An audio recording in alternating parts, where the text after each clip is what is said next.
श्रीमद् भागवत महापुराण चतुर्थ स्कंद 14वां अध्याय। राजा वेन की कथा। श्री मैत्रेय जी कहते हैं, वीरवर विदुर जी, सभी लोगों की कुशल चाहने वाले भृगु आदि मुनियों ने देखा कि अंग के चले जाने से अब पृथ्वी की रक्षा करने वाला कोई नहीं रह गया है। सब लोग पशुओं के समान उच्छृंखल होते जा रहे हैं। तब उन्होंने माता सुनीता की सम्मति से मंत्रियों के सहमत न होने पर भी वेन को भूमंडल के राजपद पर अभिषिक्त कर दिया। वेन बड़ा कठोर शासक था। जब चोर डाकुओं ने सुना कि वही राज सिंहासन पर बैठा है, तब सर्प से डरे हुए चूहों के समान वे सब तुरंत ही जहां तहां छिप गए। राज्य आसन पाने पर वेन 8 लोकपालों की ऐश्वर्य कला के कारण उन्मत्त हो गया और अभिमानवश अपने को ही सबसे बड़ा मानकर महापुरुषों का अपमान करने लगा। वह ऐश्वर्य मद से अंधा हो रथ पर चढ़कर निरंकुश गजराज के समान पृथ्वी और आकाश को कंपाता हुआ सर्वत्र विचरने लगा। कोई भी द्विजातीय वर्ण का पुरुष कभी किसी प्रकार का यज्ञ, दान और हवन न करे। अपने राज्य में यह ढिंढोरा पिटवाकर उसने सारे धर्म कर्म बंद करवा दिए। दुष्ट वेन का ऐसा अत्याचार देख सारे ऋषि मुनि एकत्र हुए और संसार पर संकट आया समझकर करुणावश आपस में कहने लगे, अहो, जैसे दोनों ओर जलती हुई लकड़ी के बीच में रहने वाले चींटी आदि जीव महान संकट में पड़ जाते हैं, वैसे ही इस समय सारी प्रजा एक ओर राजा के और दूसरी ओर चोर डाकुओं के अत्याचार से महान संकट में पड़ रही है। हमने अराजकता के भय से ही अयोग्य होने पर भी वेन को राजा बनाया था, किंतु अब उससे भी प्रजा को भय हो गया। ऐसी अवस्था में प्रजा को किस प्रकार सुख शांति मिल सकती है? सुनीता की कोख से उत्पन्न हुआ यह वेन स्वभाव से ही दुष्ट है, परंतु सांप को दूध पिलाने के समान इसको पालना पालने वालों के लिए अनर्थ का कारण हो गया। हमने इसे प्रजा की रक्षा करने के लिए नियुक्त किया था। यह आज उसी को नष्ट करने पर तुला हुआ है। इतना सब होने पर भी हमें इसे समझाना अवश्य चाहिए। ऐसा करने से इसके किए हुए पाप हमें स्पर्श नहीं करेंगे। हमने जानबूझकर दुराचारी वेन को राजा बनाया था, किंतु यदि समझाने पर भी यह हमारी बात नहीं मानेगा, तो लोक के धिक्कार से दग्ध हुए इस दुष्ट को हम अपने तेज से भस्म कर देंगे। ऐसा विचार करके मुनि लोग वेन के पास गए और अपने क्रोध को छिपाकर उसे प्रिय वचनों से समझाते हुए इस प्रकार कहने लगे। मुनियों ने कहा, राजन, हम आपसे जो बात कहते हैं उस पर ध्यान दीजिए। इससे आपकी आयु, श्री, बल और कीर्ति की वृद्धि होगी। तात, यदि मनुष्य मन, वाणी, शरीर और बुद्धि से धर्म का आचरण करे तो उसे स्वर्ग आदि शोक रहित लोकों की प्राप्ति होती है। यदि उसका निष्काम भाव हो, तब तो वही धर्म उससे अनंत मोक्ष पद पर पहुंचा देता है। इसलिए वीरवर, प्रजा का कल्याण रूप वह धर्म आपके कारण नष्ट नहीं होना चाहिए। धर्म के नष्ट होने से राजा भी ऐश्वर्य से च्युत हो जाता है। जो राजा दुष्ट मंत्री और चोर आदि से अपनी प्रजा की रक्षा करते हुए न्यायानुकूल कर लेता है, वह इस लोक में और परलोक में दोनों जगह सुख पाता है। जिसके राज्य अथवा नगर में वर्णाश्रम धर्मों का पालन करने वाले पुरुष स्वधर्म पालन के द्वारा भगवान यज्ञ पुरुष की आराधना करते हैं, महाभाग अपनी आज्ञा का पालन करने वाले उस राजा से भगवान प्रसन्न रहते हैं, क्योंकि वे ही सारे विश्व की आत्मा तथा संपूर्ण भूतों के रक्षक है।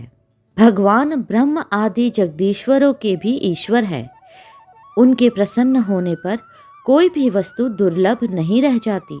तभी तो इंद्र आदि लोकपालों के सहित समस्त लोग उन्हें बड़े आदर से पूजा उपहार समर्पण करते हैं। राजन, भगवान श्री हरि समस्त लोकपाल और यज्ञों के नियंता है। वे वेद त्रयी रूप, द्रव्य रूप और तपह स्वरूप है। इसलिए आपके जो देशवासी आपकी उन्नति के लिए अनेक प्रकार के यज्ञों से भगवान का यजन करते हैं, आपको उनके अनुकूल ही रहना चाहिए।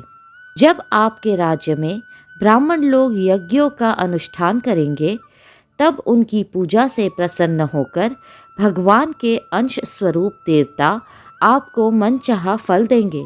अतः वीरवर, आपको यज्ञ आदि धर्म अनुष्ठान बंद करके देवताओं का तिरस्कार नहीं करना चाहिए। वेन ने कहा, तुम लोग बड़े मूर्ख हो। खेद है, तुमने अधर्म में ही धर्म बुद्धि कर रखी है। तभी तो तुम जीविका देने वाले मुझ साक्षात पति को छोड़कर किसी दूसरे जार पति की उपासना करते हो। जो लोग मूर्खतावश राजा रूप परमेश्वर का अनादर करते हैं, उन्हें न तो लोक में सुख मिलता है और न परलोक में ही। अरे, जिसमें तुम लोगों की इतनी भक्ति है, वह यज्ञ पुरुष है कौन? यह तो ऐसी ही बात हुई जैसे कुलटा स्त्रियां अपने विवाहित पति से प्रेम न करके किसी पर पुरुष में आसक्त हो जाए। विष्णु, ब्रह्मा, महादेव, इंद्र, वायु, यम, सूर्य, मेघ, कुबेर, चंद्रमा, पृथ्वी, अग्नि और वरुण तथा इनके अतिरिक्त जो दूसरे वर और शाप देने में समर्थ देवता है, वे सब के सब राजा के शरीर में रहते हैं। इसलिए राजा सर्वदेवमय है और देवता उसके अंश मात्र है। इसलिए ब्राह्मणों, तुम मत्सरता छोड़कर अपने सभी कर्मों द्वारा एक मेरा ही पूजन करो और मुझी को बलि समर्पण करो। भला मेरे सिवा और कौन अग्र पूजा का अधिकारी हो सकता है? श्री मैत्रेय जी कहते हैं, इस प्रकार विपरीत बुद्धि होने के कारण वह अत्यंत पापी और कुमार्गगामी हो गया था। उसका पुण्य क्षीण हो चुका था। इसलिए मुनियों के बहुत विनयपूर्वक प्रार्थना करने पर भी उसने उनकी बात पर ध्यान न दिया। कल्याण रूप विदुर जी, अपने को बड़ा बुद्धिमान समझने वाले वेन ने जब उन मुनियों का इस प्रकार अपमान किया, तब अपनी मांग को व्यर्थ हुई देख वे उस पर अत्यंत कुपित हो गए। मार डालो, इस स्वभाव से ही दुष्ट पापी को मार डालो। यह यदि जीता रह गया तो कुछ ही दिनों में संसार को अवश्य भस्म कर डालेगा। यह दुराचारी किसी प्रकार राज सिंहासन के योग्य नहीं है, क्योंकि यह निर्लज्ज साक्षात यज्ञपति श्री विष्णु भगवान की निंदा करता है। अहो, जिनकी कृपा से इसे ऐसा ऐश्वर्य मिला, उन श्री हरि की निंदा अभागे वेन को छोड़कर और कौन कर सकता है? इस प्रकार अपने छिपे हुए क्रोध को प्रकट कर उन्होंने उसे मारने का निश्चय कर लिया।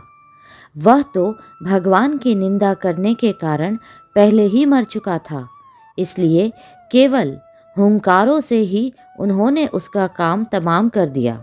जब मुनिगण अपने अपने आश्रमों को चले गए, तब इधर वेन की शोकाकुला माता सुनीता मंत्र आदि के बल से तथा अन्य युक्तियों से अपने पुत्र के शव की रक्षा करने लगी।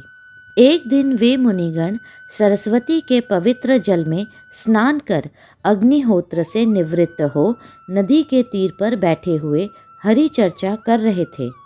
उन दिनों लोकों में आतंक फैलाने वाले बहुत से उपद्रव होते देखकर वे आपस में कहने लगे, आजकल पृथ्वी का कोई रक्षक नहीं है, इसलिए चोर डाकुओं के कारण उसका कुछ अमंगल तो नहीं होने वाला है।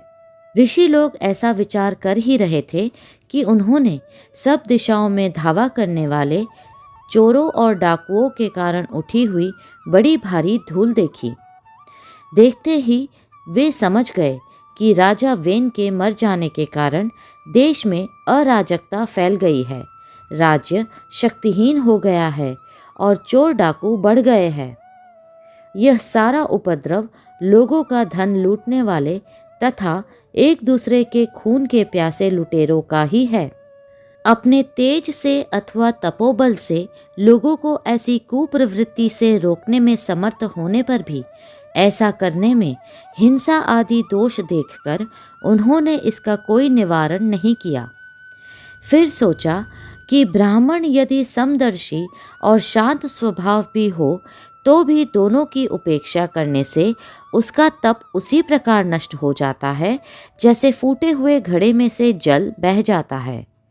फिर राजर्षि अंग का वंश भी नष्ट नहीं होना चाहिए, क्योंकि इसमें अनेक अमोघ शक्ति और भगवत परायण राजा हो चुके हैं।